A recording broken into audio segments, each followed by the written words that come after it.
Ladies and gentlemen, boys and girls, children of all ages, welcome back to Go Giants episode 12. I'm your host, Mr. Mini Guy. First of all, let me apologize again. Yes, this is probably going to be another dual upload for like the third time. My power went out for like 3 days because of the hurricane, so, I had to, wait till the power came back on, and then I didn't have Wi-Fi for like an extra day or so. Well, probably not an extra day, probably half a day. But this is the Eagles post-game show, video, whatever. I kind of just contemplating not doing this because Evan Ingram pisses me off. But I've decided to do this anyways, so you guys probably already know what I'm about to say. In today's show, I'll take you through the highlights, recap, and where we stand in the division. So without further ado, let's go ahead and get into it.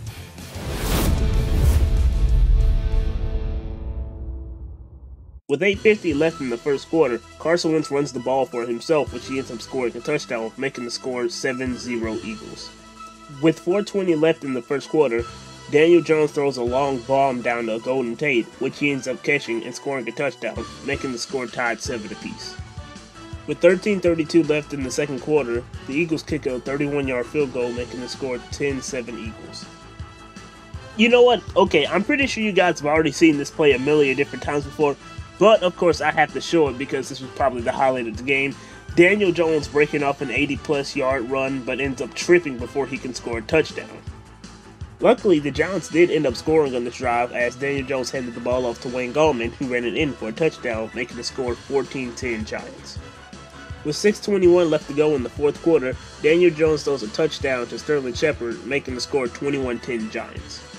After a long bomb completed by Hightower, Carson Wentz throws a pass to Greg Ward, which he ends up catching, scoring a touchdown, making the score 16-21 Giants.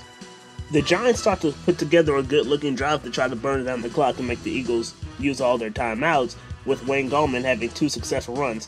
However, as we all know what happens, a really easy pass to Evan Ingram is dropped by him, making it 4th down, leaving the Giants to punt the ball, giving the Eagles the ball. And lastly, with around 45 seconds left to go in the game, Carson Wentz throws a pass to running back Boston Scott, which he ends up catching for a touchdown, making the final score 22-21 Eagles. As I said in the intro, the Giants had a really good chance to win this game. However, we end up losing it because the Giants always find some weird and odd way to lose to the Eagles. Obviously, that drop pass by Evan Ingram could have definitely sealed the game. It was really clear looking at it that he was thinking about scoring a touchdown to the point where he didn't even have the ball in his hands yet. So there's that, and well, there's always next game against the Buccaneers on Monday Night Football. And that's it for the recap. Now it's time to look at some statistics.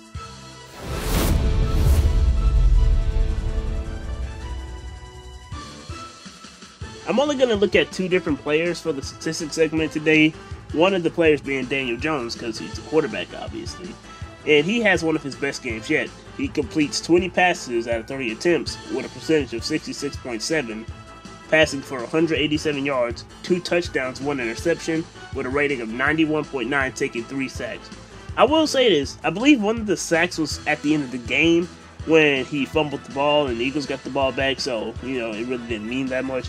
And the interception was off of a pass that Evan Ingram could have caught, so that really isn't against him.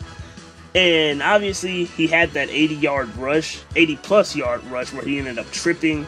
I know people like to make fun of him about that, but remember, the Giants did score on that drive. They scored a touchdown, and I think Daniel Jones is starting to prove that he can actually learn this new scheme, which I've been wanting him to do for literally forever, and hopefully he continues to get better week in and week out.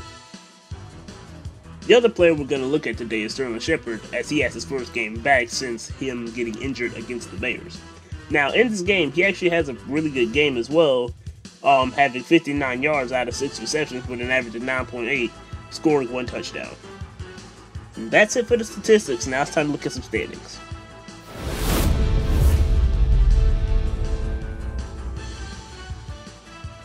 Before I get into the standings, let me go ahead and say this. Yes, this video is being recorded after the Cowboys-Eagles game, which, as we all know, the Eagles ended up winning. However, I'm going to have the records since before this game, since it was supposed to be made before this week. However, as I've said before, a hurricane knocked my power out, so I wouldn't be able to do it. In first place is the Dallas Cowboys with a 2-5 record, where they will go on the road to play against Philadelphia. In second place is the Eagles, where they will stay at home to face the Cowboys. Like I just said, we already know who won. The Eagles ended up winning. Third place is the Redskins. They don't play anybody as they have a bye week. And in fourth place is New York Giants, where they will stay at home to play against Tom Brady and the Tampa Bay Buccaneers. So, unfortunately, the Eagles beat the Giants once again. Seems like the Eagles always find the weirdest and strangest ways to beat the Giants. Or maybe it's just the Giants just find the weirdest and strangest way to lose. Probably a little bit of both. You guys already know I hate Evan Ingram at this point, so I'm not even going to waste any more time talking about that. There is the game against Tampa Bay, which I should upload, like, literally immediately after this one. So, this is the end of this episode, and I hope you enjoyed, and as always, go Giants!